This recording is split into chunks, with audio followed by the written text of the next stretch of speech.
Hey everybody, welcome to Purpose People. Today I've got Martin Eagle from Future Inns, and we're going to talk about the hospitality industry, which is, under a bit of pressure at the moment. People are looking for staff, so it'd be really good to hear his story about how he got into it and also inspire some other people looking to get into that world and that industry. So thanks for joining us on the sofa. Brilliant, thanks for having me. Yeah, so you work at the Future Inns. Obviously, it's quite a big chain in America, and obviously they're over here. Is that correct? It was, yeah. The initial company started over in Canada. Oh, right, okay. Well, I don't want to say American then, 'cause that's just like the worst thing. No, I don't think the boss would be impressed. No. But yeah, it initially started over in Canada, and Cardiff was the first one that was brought into the UK. Yeah.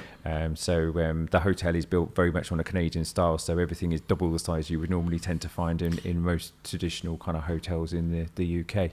And then followed then by Plymouth and Bristol. So there's only 3 in the UK now. Oh, right, okay. So yeah, it is quite a small chain really, and the 2 branches now are separated. But yeah, so how long have you been actually in that particular one in Cardiff? Because obviously that's maybe come into the city, which is the capital city of Wales.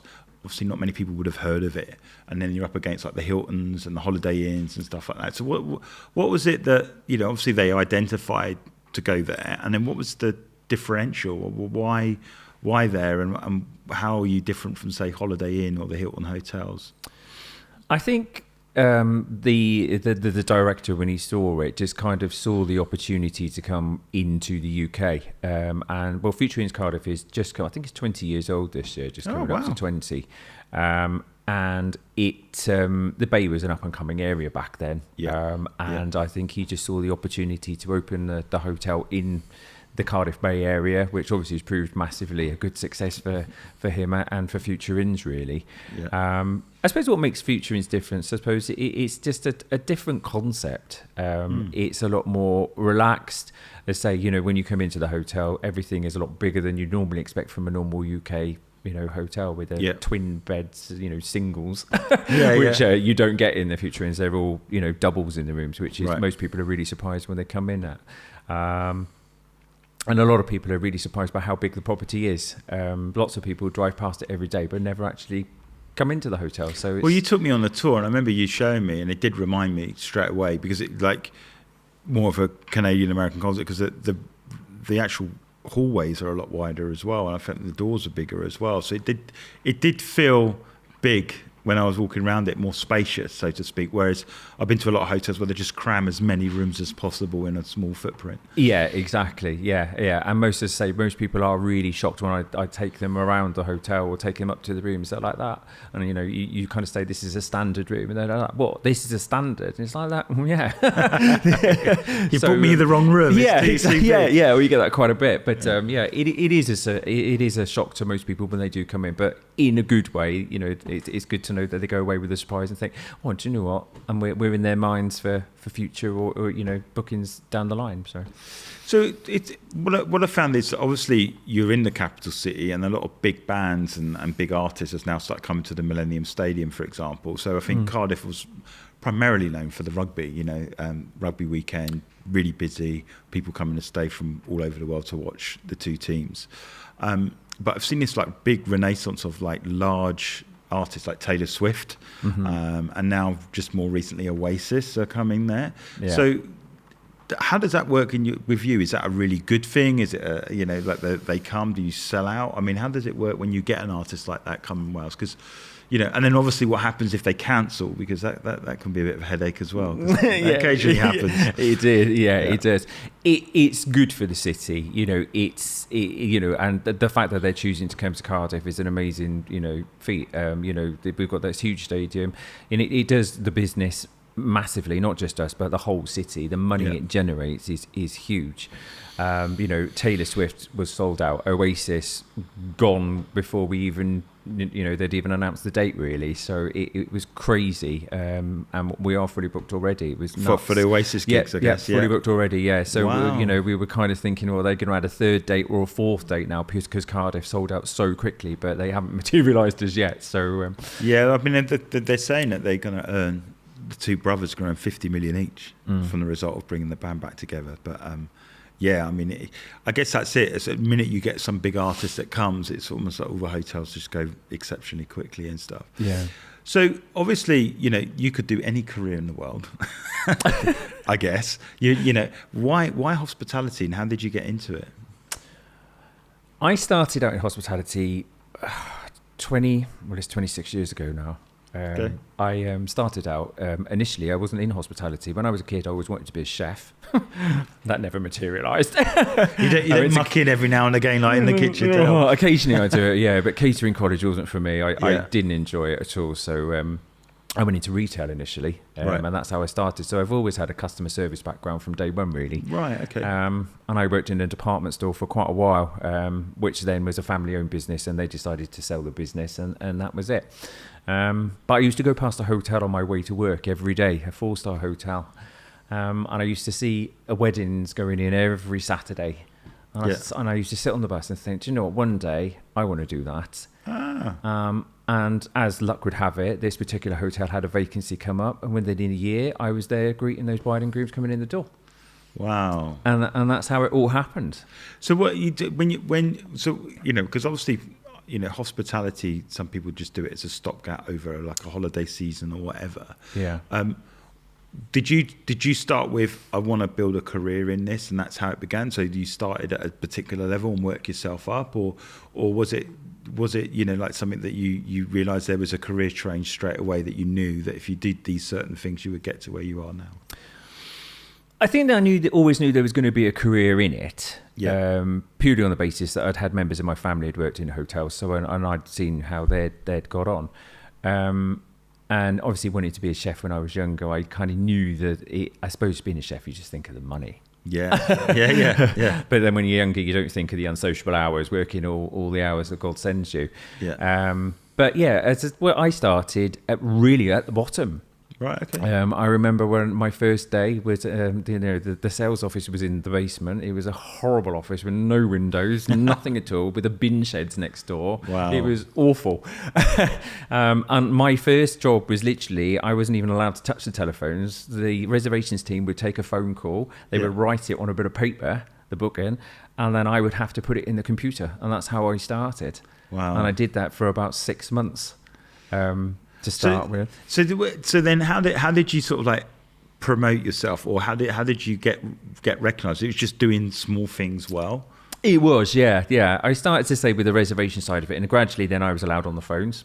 Yeah. And then it just kind of progressed from there, really. And then I was lucky, I suppose, in the fact that people who were in the hotel I worked in were at that kind of age where they wanted to move on, or they just happened to retire. Yeah. And it was, I suppose, really like a game of cards. So, they were the cards were chucked in the air, and I just kind of grabbed them as they fell.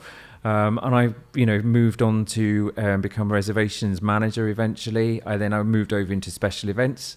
So I did all the Christmas parties, the weddings, and all that type of thing, which was, I think, my favourite part of the job. Yeah. Long hours, 7 o'clock in the morning start, 12 o'clock at night finishes. Wow. And then get up and come in and do it all again the following day. But that's hospitality. Yeah. And I think that's where it all went from, really. And I got my biggest buzz out of the weddings and that side of it. Yeah, because I think, it happened with me. It's like I'd been working for an agency, and I eventually was going to run this marketing agency, and I decided to quit. And I think those that know me know this story, but when I got my first freelance gig, it was like, it wasn't working at the top. It was like, no one cares where you're from, what you're about, whatever. And so I started off doing artwork which is like, I would employ people to do that for me, and now I'm doing that job. And it's back to what you said, it's just doing that well was enough to start getting attention over a period of time. So for me, where it worked for me is there was an art director that was briefed in to come up with some concepts, and he didn't come in, and so they were stuck, and yet they still had the same deadline. And then I happened to go, well, I can help if you need me to help. And it was as a result of that gave me like 4 or 5 years worth of freelance work just in this particular organisation from being successful in that. So I think sometimes we go in and we feel that we got to go up to the top level, and if I don't get it, I'm not worried about it. But I think there's a lot to be said about going on the journey, working, doing it well, and building yourself up. 100%. Yeah. Yeah. So from your perspective, then, if someone wants to get into hospitality, what is the best way? Is it like they come and get a summer job? Do you advertise online? How would someone who's, got the same sort of like heart as you, said, I really want to help. I really want to be involved in those special days or whatever it is. How would you sort of recommend someone get in touch? Because I know, like with Brexit, that's been a bit of a challenge as well for you in terms of staffing. Yeah, it has. Yeah, massively. I think a lot of people are put off the hospitality industry because it's got this awful stigma about it that it's a menial, low-paid job.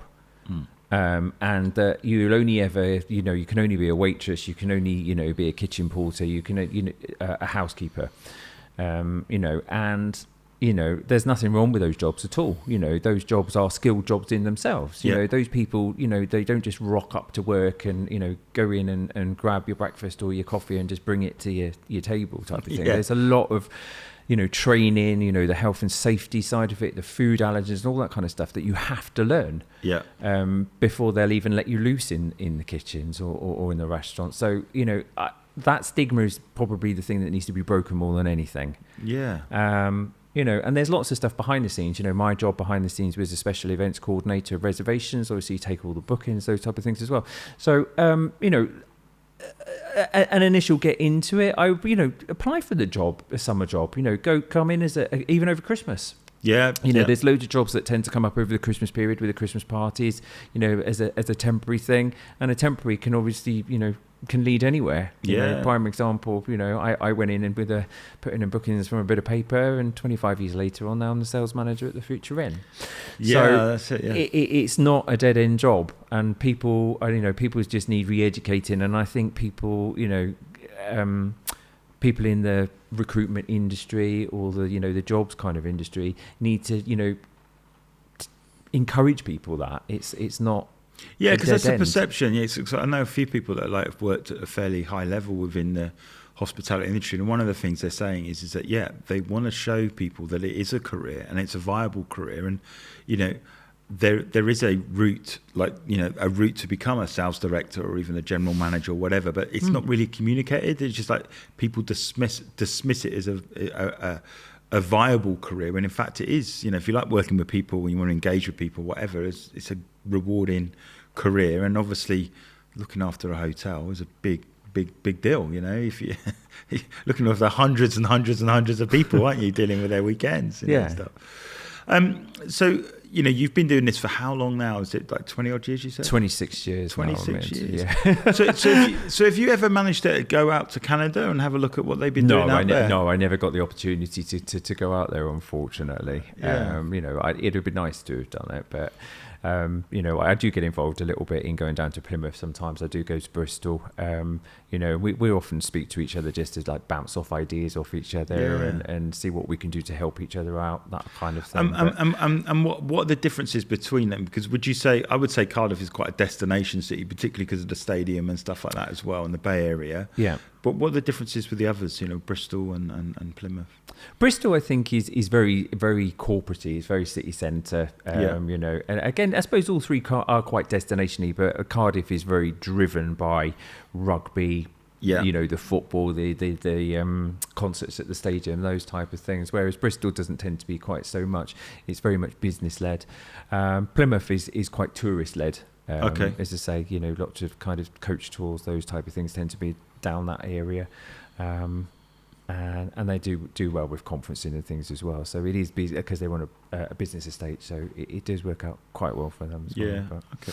So obviously you've got the hotel. It's in Cardiff. There's a lot of other hotels and that there. And you said like the way it's laid out, the size of it, and all that sort of stuff. What would you say is your repeat booking? Once someone's been, do they often become quite loyal to the brand of Future? Because I know with other hotels, they have their own thing. What does the Future Inn offer that keeps them coming back?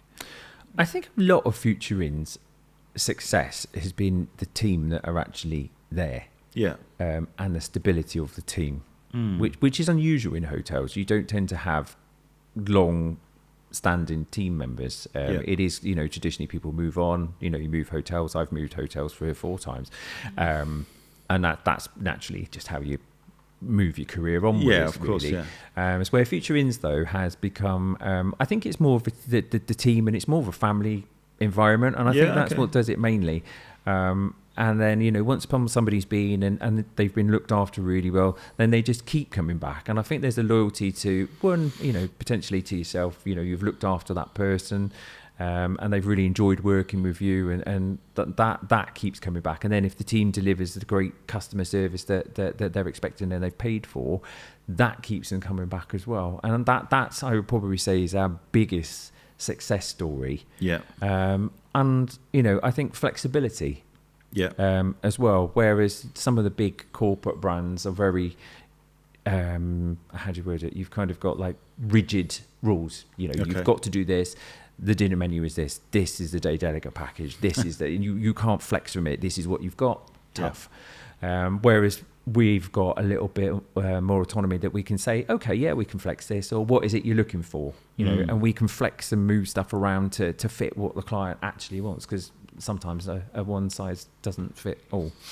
Yeah, so obviously with your hotel, you obviously got people staying there for events or whatever, but you do conferences as well within the setup. Yeah. We've got 8 meeting rooms. Wow, at the back of the hotel.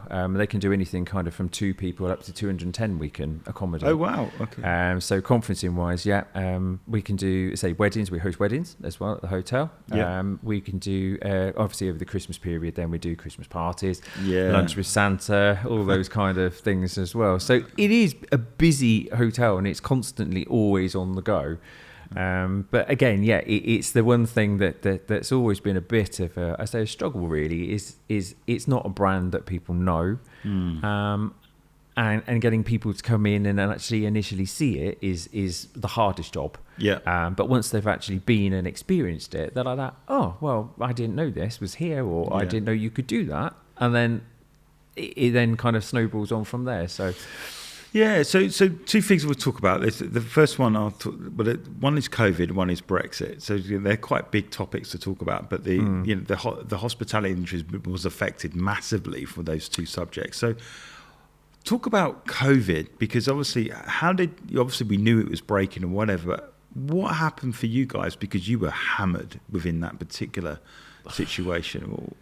And how did it affect? Did you have to go at home, or were you coming into an empty hotel? How did it all work out for you? It was a tough time. As I say, we knew. I don't know. I suppose everyone was a little naive to a degree that they thought, oh, it's not going to be this huge thing, and it obviously turned into a lot bigger than we expected. Everyone was like, oh, it's just a cold, but it didn't obviously work out like that. And then obviously, we all sat there with bated breath thinking, oh gosh, what is, going to happen? Are we going to shut? Are we going to stay open? What are we going to do? And literally I went into work the one morning, and by lunchtime it was like that. Your hotel is shut. You're all going home. Wow. And that was it. And we were all furloughed. Luckily, in all fairness, we were furloughed, the whole team. Wow. And I was at home for 4.5 months. Wow. And luckily I was one of the team that was brought back in physically I worked from home a lot of it. Yeah. It was a lot of phone calling, moving stuff around, trying to reschedule bookings and conferences in people's bedrooms. It was tough.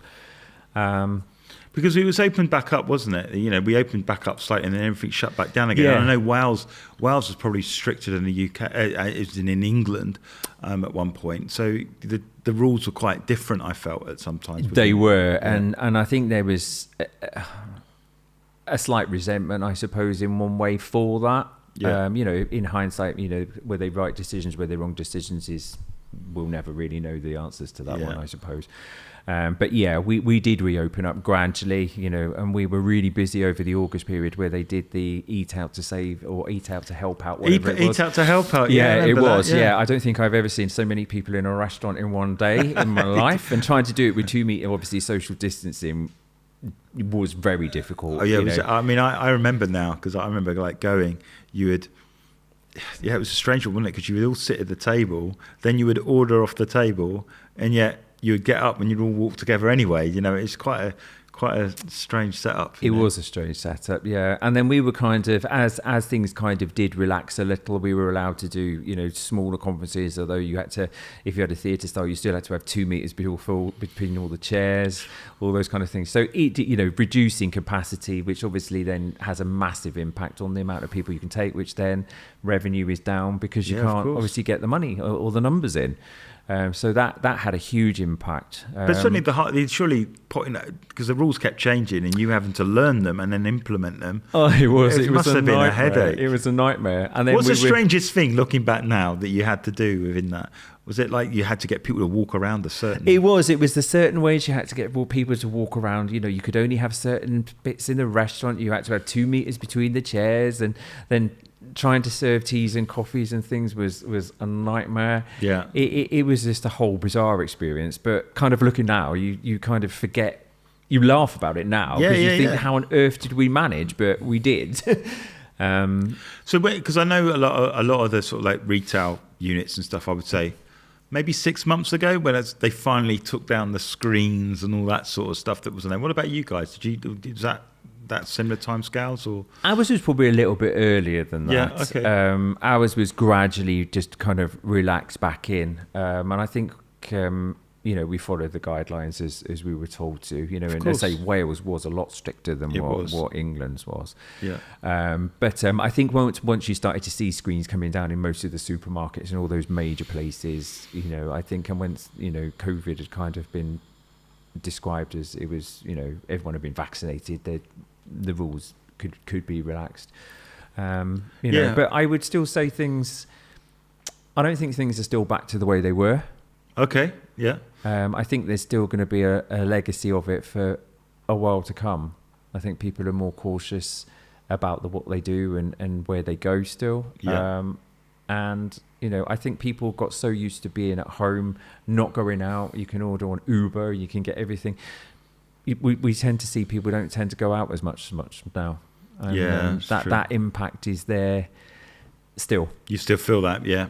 Yeah. So, like with the team, was it everyone all back in the office, or did you have some of the team working remotely, and is that carried on as a legacy? Yeah, it was. Yeah, it was a staged kind of return to work. As I say, I eventually did start to go back into the hotel a couple of days a week, and then back to 3, then back to 4 days a week, and then back to full time eventually. But yeah, some of my team didn't come back until at least 6.5, 7 months later. And did that help you with staffing? Because have you still got some team that work remote, or are they? Some do, yeah. Some do work remotely. Mainly the kind of like the revenue side of things, you know, marketing. You know, it's people that don't need to, I suppose, physically be frontline in the hotel. You know, it's more office based that tend to work remote more than anybody else. Yeah. You know, I can work remotely, but I must admit I'm not one to work from home. You enjoy being around everyone. I enjoy being in the hotel around people all the time. I tend to find I you know, get a bit twitchy if I'm sat at home. So that leads me to the next thing, because obviously the way we work has changed. Obviously you talk about buying behaviours changed as well. So with Brexit, because obviously there's a lot of the workforce that did work in hospitality. So how do you now, what was the impact you first had, and how do you go about finding talent now? Because it's maybe harder than it's ever been, I would say. It is. It did have a big impact. To say, luckily for Future Inns, I suppose we didn't have a huge, massive impact. Right. Because the team, you know, a lot of the team are still quite stable and been here quite a long time. Yeah. But you can see the impact on the industry as a whole, especially if you go online, if you look at the likes of Caterer or Indeed and all those kinds of things. Yeah. They are constantly, you know, the hotel industry is constantly looking for people all the time. Yeah. And I think, Brexit did have a huge impact on it. As I say, because you've got less people, you know, wanting to go into the industry. Yeah. And I think the industry itself, I think COVID changed people's minds on what they want to do. Okay. They don't want to work the long hours anymore. Yeah. They don't want to, you know, be up at the crack of dawn and you know, be serving until 7, 8, 9 o'clock at night type of thing. So I think there's been a shift in that side of it. Yeah, like the working hours have changed. Yeah, exactly. Yeah. Whereas everyone could work 9 till 5, you can work on your home and your laptop, log on at 7, go home at 3. You know, people just don't. I don't know. It's a strange time, and I can't, really say what the answer is going to be to fix it, to be honest. I think there just needs to be more of a focus. I think one from hotels to make the industry seem more appealing to people. Yeah. And maybe there's a bit of a mindset reset that needs to be done around the industry, really. Yeah, because I've seen, I think what I've started to see emerge now is even from an expo perspective, that there were a lot of big expos all around the country, and then obviously we've had one in Cardiff with IntroBiz, but there seems to be this new thing where people are doing smaller events, maybe of 100 people, 150 people, and more masterclassy, and people are more comfortable in that environment rather than being in a thing with thousands upon thousands of people. Yeah. That said, you've got the football stadium up the road, the rugby stadium up the road. Because I actually went there in the middle of the pandemic, so when it lifted, I watched Wales v South Africa, and we had to scan our QR codes to get in, and I think we got in and it was packed. I think it was probably one of the first events that was packed. And in fact, I always remember the game because Wales were going to go and score a try, and some fan run on the pitch as the guy was going to go and score a try. And so as he was running to go and touch the ball down, he had to spin round the spectator that's on the pitch, and then he got tackled, so he didn't score.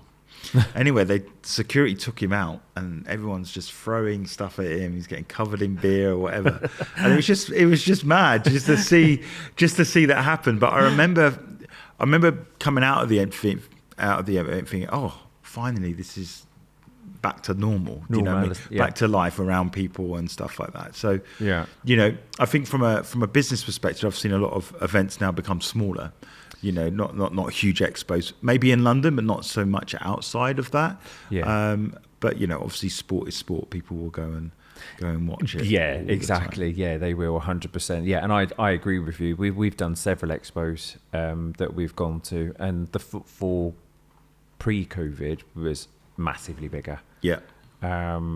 Which it makes jobs harder. Because I predominantly use expos and things as a really good marketing tool for me, because it gets the name and the brand out there far easier for me. But so when the football is smaller, it does make it harder. But then I suppose it's the quality of the people I suppose you meet, really, rather than the quantity that actually comes. So, and it's what you do with that information, I think, more than anything. But where's the furthest away someone has come to visit Cardiff and come to your hotel? Do you get to find that out? Like someone's come from Australia or someone like that? Yeah, we've had them from Australia. We've got a group that are coming over from America in a couple of months' time. They're staying for like 5 or 6 days. Okay. We get a real mixture. It's amazing the cultural mix we get in the hotel, and it's really interesting as well, because if you do get the time to speak to people and they tell you where they're from and what they've done, and it's interesting to hear what they're take on obviously the UK and Wales is, really, because the amount of people that come over and think that, they come to the UK and just think London is the UK. Well, it's not. no, exactly. Exactly. So it's interesting, and Cardiff's got a lot to offer. It's a beautiful city. There's stuff that even I haven't been in and seen fully, and I've been living in Cardiff 20 plus years now. Yeah, so when I look at the hospitality industry and see all the opportunity that exists, where you've got these big sporting events and stuff like that, what you must have like some stories like that have come out of it. Have you got any funny stories that over the years you've been in this business where you solved someone's problem that you weren't expecting? You got anything like that? Oh my Lord. I could probably write you a book. Some of what I've seen in my time in this industry, some of it I probably could never say on camera. But no, there's been loads of things. I suppose, things, disastrous things, really, which you look back and laugh about now. I can remember being at one of the weddings I did years ago now, and it was the most disastrous day I've ever had, but I got through it. We had a leak from the canopy above the rooms, so the water was pouring through the ceiling before the bride arrived. Then the wedding cake arrived, and the cake maker had forgot to put the dowling rods in it, so the cake collapsed. Oh my! And then they came back, and the groom came back on his own because she hadn't turned up. Oh no! So I was at the door expecting the bride and groom to come back with a glass of champagne, and the groom and the best man came back, and he said everything's off. She didn't turn up. Wow! So I don't know quite what you were supposed to say to that. It's just like that. Okay.